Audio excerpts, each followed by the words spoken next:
வணக்கம். நான் கனி மார்த்தாண்டன். இன்றைய ஜோதிட வகுப்பில் சலிப்பான குடும்ப வாழ்க்கை யாருக்கு அமையும்? திருமண வாழ்க்கை அமைந்த பின்பும் அந்த குடும்ப வாழ்க்கையில் ஒரு சலிப்பு, ஏண்டா கல்யாணம் பண்ணிக்கிட்டோம் அப்படிங்கிற மாதிரி நிம்மதி இல்லாத குடும்ப வாழ்க்கை ஒரு ஜாதகத்தில் எப்படி கணிக்கணும்? இதற்கு முன்பே நான் பல விதிகளை என்னுடைய ஜோதிட வகுப்பில் சொல்லியிருக்கேன். ஆனால் இன்னைக்கு நான் தரப்போகிற விதி மிக முக்கியமான ஒரு விதி. ஒரே ஒரு விதியை பற்றி மட்டும்தான் இன்னைக்கு ஜோதிட வகுப்பில் நான் விளக்கி அதை எப்படி நீங்கள் கணிக்கணும், அதற்கான முறைகள் என்ன அப்படிங்கிறத பற்றி நான் சொல்லித்தர போகிறேன். இந்த விதி ஒரு ஜாதகருக்கு எப்படி பார்க்கணும், ஒரு ஜாதகிக்கு எப்படி பார்க்கணும், அதாவது ஆணுக்கு எப்படி பார்க்கணும், இந்த விதியை ஒரு பெண்ணோட ஜாதகத்தில் எந்த கிரகத்தை மையமாக வைத்து பார்க்கணுன்ற விதியை இன்றைக்கி நம்ம பார்க்க போகிறோம். இந்த அமைப்பு ஒரு ஜாதகத்தில் இருக்குது அப்படின்னு சொன்னால், இப்போ நான் சொல்லித்தர போகிற விதி ஒரு ஜாதகத்தில் இருக்குது, ஒரு ஆணோட ஜாதகத்திலேயோ அல்லது பெண்ணோட ஜாதகத்திலேயோ இருக்குது அப்படின்னு சொன்னால், அவங்களுக்கு திருமண வாழ்க்கைக்கு பொருத்தங்கள் பார்க்கின்ற பொழுது மிக முக்கியமான பொருத்தங்கள், குடும்ப வாழ்க்கை அவங்களுக்கு சந்தோஷமான ஒரு குடும்ப வாழ்க்கை இருக்கா, வரக்கூடிய வரனுக்கு இருக்கான்றதை பார்த்து தான் ஜோடி பொருத்தத்தை தேர்வு செய்யணும். ஏன்னா ஏற்கனவே இந்த ஜாதக அமைப்பு இருக்கிறவங்களுக்கு குடும்ப வாழ்க்கை ஒரு போராட்டமான மோசமான ஒரு நிலையை தரக்கூடியதாக இருக்குது. அப்போ வரக்கூடிய துணைக்கு ஒரு நல்ல வாழ்க்கை, குடும்ப வாழ்க்கை இருக்கக்கூடிய வரன் இந்த ஜாதகருக்கு துணையாக அமைந்தால் அந்த விதி பலன் என்பது மாறுபடும். முதல்ல ஒரு ஆணோட ஜாதகத்தில் என்ன கிரகத்தை பார்க்கணும்? திருமணத்திற்கு மிக முக்கியமான களத்திரக்காரகனான சுக்கிரன் ஒரு ஜாதகத்தில் இயங்கியிருக்கின்றார். அந்த சுக்கிரனுக்கு 6, 8, 12 அதிபதிகள், சுக்கிரன் நின்ற இடத்துக்கு 6, 8, 12ஆம் இடத்திற்குரிய அதிபதிகள் அந்த ஜாதகத்தில் சுக்கிரனுக்கு 7ஆம் இடத்தில் வந்து அமர்ந்தால் அந்த ஜாதகருக்கு சலிப்பான குடும்ப வாழ்க்கை என்பது அமையும். ஏண்டா கல்யாணம் பண்ணிக்கிட்டோம் அப்படி புலம்புபடியான ஒரு வாழ்க்கை அமையும்.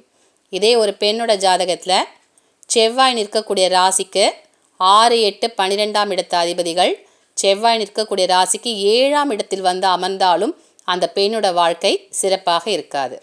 இந்த விதியை நம்ம எப்படி ஜாதகத்தில் கணிக்க போகிறோம்? ஒரு ஆண் ஜாதகருக்கு எப்படி இந்த விதியை பொருத்தி பார்க்கணுன்றத பார்க்கலாம்.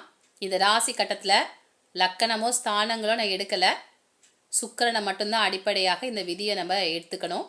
அதனால் சுக்கிரன் நிற்கிற இடம் மட்டும்தான் இந்த ஜாதகருக்கு இந்த விதியை பொருத்தி பார்க்கறதுக்கு தேவைப்படுகிறது. அப்போது சுக்கிரன் வந்து மிதுன ராசியில் இருக்கக்கூடிய ஜாதகர்.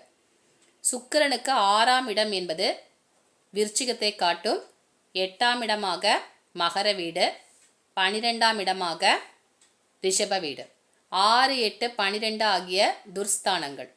அப்போ 6ஆம் இடத்திற்கு அதிபதியான செவ்வாய், 8ஆம் இடமான மகர வீட்டிற்கு அதிபதியான சனி, ரிஷபத்திற்கு அதிபதி சுக்கிரன். இப்போ சுக்கிரனுக்கு 7ஆவது அதிபதியாக வர முடியாது இல்லையா? அப்போ இந்த 6, 8, 12ஆம் இடங்களுக்குரிய ஸ்தான அதிபதிகள். அப்போ செவ்வாயோ அல்லது சனியோ சுக்கிரனுக்கு 7ஆவது வீட்டில், நேர் 7ஆவது வீட்டில் இருந்தால் அந்த ஜாதகருக்கு திருமண வாழ்க்கை சலிப்பாக இருக்கும்.